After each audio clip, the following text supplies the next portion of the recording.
Hello and welcome to another video for Final Fantasy XIV. Today I want to show off the brand new Archfiend Glamour set. This then is a reward for reaching series level 25. As you can see here, if we go to our PvP profile and click on Series Milestones, you can bring up this window for Series 1 that lasts until patch 6.2 and started at the start of 6.1. This then is a feat that is best accomplished, as I recommend, through the repeated queuing into Crystalline Conflict, the new PvP mode, as you can see here, through casual matches or if you want ranked matches, if you'd rather. At the same time, you can work on your Garrow crossover event gear, titles, mounts, and all the rest of it, as well as get some wolf marks for really cool looking gear as well that was added to the actual PvP vendors on the Wolf's Den Pier. You can, on average, fit into 3 casual Crystalline Conflict matches in the same time of completion of 1 frontline on average. Let's go and claim this glamour reward then, and you get yourself the Archfiend Attire coffer. As you can see, if we go into our inventory, there it is. It says a banded chest containing a full set of Archfiend Attire. So as you notice, it requires level 1, item level 1, which means it can be equipped as glamour to pretty much every job in the game. Any class restrictions are gone, and of course you can be any gender and also level 1 and above. As you can see, there is a helm, there is a chest, there are gloves, there are legs, and there are feet, and if we equip these very slowly, you'll see that this is a very iconic looking set. Fundamentally, the main reason why I decided to actually start this recording actually at nighttime is so that you can really get the impression of how glowy those red accents are to the rest of the black and silver outlining on this particular armor. You'll notice that we're on my Makote here. We will be looking at other races in just a second. However, I do want to point out that if you are a Makote, your tail is intact. It does not cut that off, unlike some of the newer items that were added in previous patches in this expansion, and it reminds me heavily of the previous sets that were added to the Feast PvP that has since been retired, in exchange obviously in favor of allowing more people to actually access these rewards and putting it into the hands of more people, which I think is honestly a good idea. But then obviously some people might disagree with that opinion based on how much they liked the previous iterations of PvP. So let's look at this in the day. Alrighty, daytime is here, and this is a good example then with this lighting of how different it looks, with nice soft lighting from the daylight actually hitting it, which is something that sadly we still can't see in our preview windows. So there's nothing like actually looking at this item in the actual game. Another good idea would be to look at how each individual piece looks, because remember, this is a glamour set and mixing and matching is obviously the flavor of, you know, everybody's desire. Everybody wants to mix and match items with other sets in the game. So this is the helm, which looks, in my opinion, quite nice. We obviously have that sort of, you know, humanoid face there, sort of matched into the black, and then we have that red visor colored material over the eyes there with sort of like the PvP logos, and we also have this flowing sort of grey hair coming out the back of it, which is interesting, very interesting, since especially that's not our actual normal hair. I think it's quite nice actually. It's got a little bit of a, if it wasn't for the spikes and the metal, I think this would look a little bit more like a leather mask or something like that. But it definitely is quite a sinister piece, and I can imagine this rather going quite well with a lot of Dark Knight sets, in my personal opinion. Well, let's look at the chest next then on its own. Obviously with nothing else equipped here, just the actual chest piece. I do like these shoulders with a griffin or wolf. I think it's supposed to be a wolf. Kind of reminds me of the Witcher symbol on the shoulders there, on those pauldrons. Pauldrons in this game, for the most part, especially equipable by all classes, are quite rare, so that is really quite nice to see. You can see with the increased light from daytime, with the sun rising there in the distance, obviously the red is a lot more less noticeable, I would say. So bear in mind when you do come to dye this later, when we show the previews, your gear will look completely different in both the day and the night because of that. Because of the luminosity. Unfortunately, there's a lot of gloves in the game that leave a lot of gaps, And this is the sort of set I don't think you want to leave gaps with flesh, because it is quite an all-encompassing looking outfit, if that makes any sense. But yeah, that's pretty much the chest as well. So let's quickly look at the legs, since they're usually quite well hidden. I mean, if you were to say, what set do these belong to, Meoni? I probably would not have guessed the Archfiend set. The only thing that kind of gives it away is the knee pads and maybe the belt at the top. But this is a really nice, stylish set of trousers. Honestly, nice pants. I do like them. They're kind of like this denim sort of thing going on. They remind me more of like wrestlers' trousers from the 80s than anything else, or maybe some like gothic stuff going on. I especially like the belt there with the studs on it, like the diamond shaped studs. I think this has probably the most reuse potential out of all of them. It is a really nice looking set, especially if you don't want to go for something that's a little bit more revealing. This covers quite a lot. As we said before, the entire set covers your entire body, so the individual pieces basically do the same. You'll notice it hugs the figure quite well as well from behind, so you do have that nice curvature. It's a cross between leather and denim. So these are the boots, which are absolutely amazing as well. These are thigh-high boots, so they're not knee-highs, which is really nice. You barely see the legs when they're equipped as well, which is why I'm even more glad that we looked at those separately. I do think it's important to look at each individual piece of a set in its entirety on its own. I do like these. There's kind of like evil eyes and these like, I don't know. These are so cool though. These are probably one of the nicest sets of boots I've seen. These will be used a lot in future glamour sets as well, especially with how the sort of like clawed, 3 claws on the bottom of the like toe area there. Anyway, now you've seen it in its entirety and apart, I think it's time for us to actually look at this glamour set on other races. Now, of course, people will be wanting to see all races in the game. I don't have the funds to be able to do that for every gender, but I will pay on this one occasion for Fantasias to look at least one example of each race. So you're welcome. It's worth it. But at the same time, obviously, unfortunately, I can't show you both genders, so it'll just be randomly chosen. So let's start with Aura. Well, if I'm going to preview any Aura, it's got to be Sadu, hasn't it, really? My recreation of Sadu. There's a video, actually. I'll link it in the description of me recreating her. So yeah, let's just use her as a template, and we'll have a look at what it looks like on her. On an Aura, then, the very basic premise is pretty much the same as if you were playing a Makote. It pretty much handles quite well here on the female Aura. I should have probably previewed it on a male Aura, but it is what it is. You'll notice that the horns are visible. That's good. They don't get turned off, and neither does the tail in particular. So yeah, it looks pretty good though. Honestly, it's going to look pretty much the same on most of the higher based races. At least the ones on the female side, which are obviously of a smaller stature, but at least our horns and tail remain, which is the main thing, isn't it? So there's that. And there's a nice close-up of those horns coming out of the side of the helmet, so that you know exactly where they protrude and how they've dealt with that particular clipping. I think they've dealt with this quite well, honestly. There's just tiny little holes either side for the horns to actually escape. It looks pretty good on an Aura, in my personal opinion.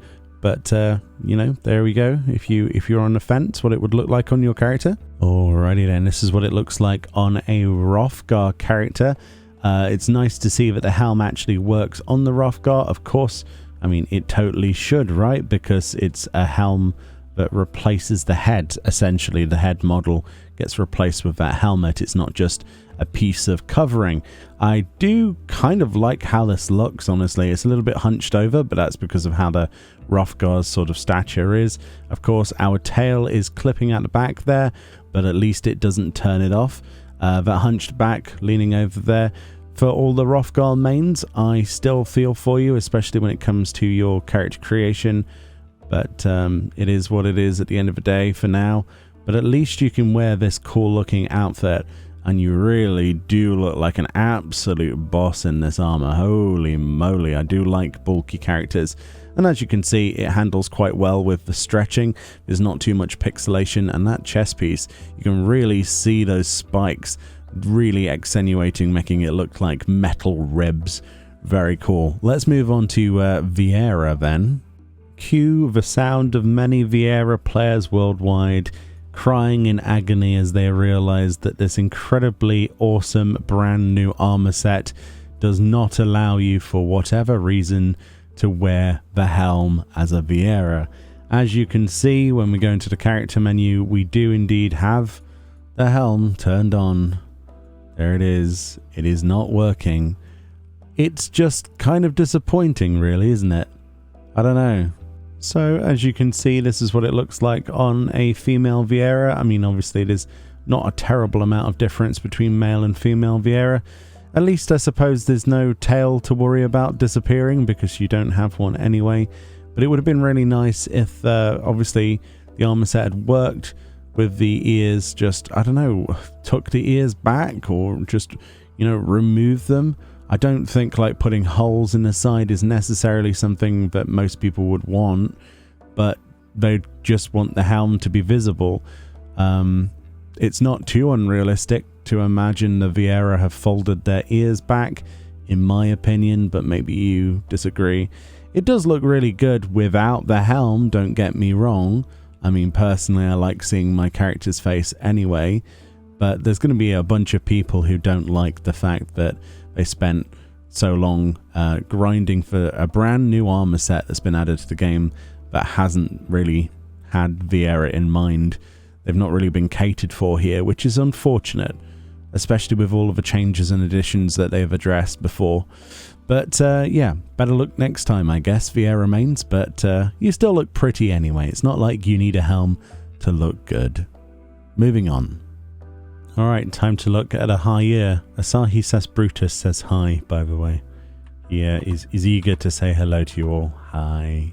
Alright, so when it comes to generic or Hyur, obviously it's going to look quite basic. This is how it was designed. Obviously they designed things to look good on a Hyur first and work on everything else. This is a male Hyur, so obviously female Hyurs will have a much lesser, broad shoulders, much less stature before you, much less bulk. I think it looks really good, actually. It kind of reminds me of Dark Souls armor for some reason on a male Hyur, but obviously there's lots of influences that go into this particular outfit. Many people have said this looks more like the Lich King's outfit, or a version of, or very close to, from World of Warcraft. I see that as well. There's bits of everything. Personally, I think this is like Lord of Cinders or something. But yeah, very cool. So that's what it looks like on a Hyur. No weird ears or tails to worry about on this character. Nice and basic. Moving on. Alrighty, so this is what male Duskwhite Elezen would look like. Not that you can really tell that it's a Duskwhite, but this guy is incredibly tall, which obviously stretches the outfit the obviously long ways rather than outwards, like some of the others. It does look really imposing on a tall character. This really does look like something from Dark Souls, or like the Nameless King or something. Really, really nice, actually. I think I prefer it stretched lengthways like this than side to side. Those gloves look perfect at that length as well. I don't know. I've not seen many people play Elezen, honestly, male Elezen. They're a rare breed, so shout out to all of the male Elezens that play, especially the Duskwhites. You're doing everything proud. It looks awesome. It really does look really good on this particular character. Very nice. I especially like the way that things just look more like the Hyur, but just, I don't know, they're way more imposing than a Hyur. Way more imposing. Right, let's move on. Alright, here we are on female Lalafell. Obviously, male and female Lalafell. There are some differences, but nothing too major. As you can see with Lalafell, though, they did go to the extra effort of giving them metal ears. So there's like ear covers for their ears as they come out the side of the head, which makes you wonder why they couldn't have done something similar for other races in particular. But I suppose, the older races get preferential treatment. I'm not sure if it's fair to say that, but there seems to be much easier methods of just sticking pieces of metal to the side of a helmet.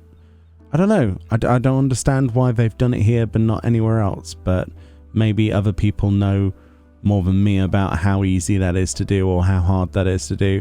It looks pretty good on a Lalafell, so if you want to make your adorable little knee biter look even more terrifying than it already is, then this is how you would do it.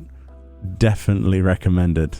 I think it looks really, really good on Lalafell actually, especially because of those ears.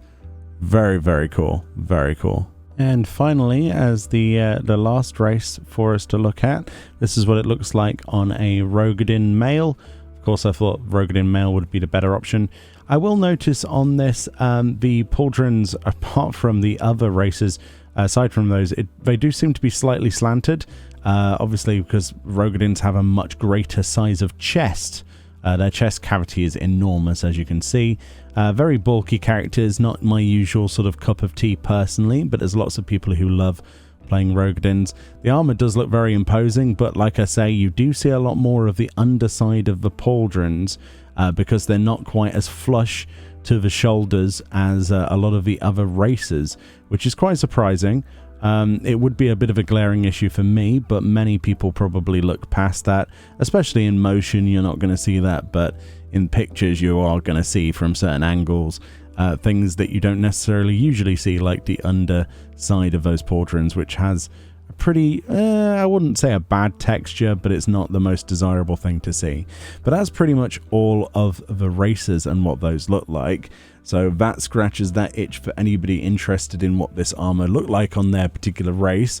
Like I say before, I can't look at both male and female of every single one, I would be bankrupt. But let's move on then to look at the dye options, which we haven't looked at yet. How well does this even dye? Alrighty, so for the dyes, you'll notice a lot of the colours are opaque towards the bottom of the outfit and quite metallic looking at the top. That's because of the textures present on certain parts of this particular gear.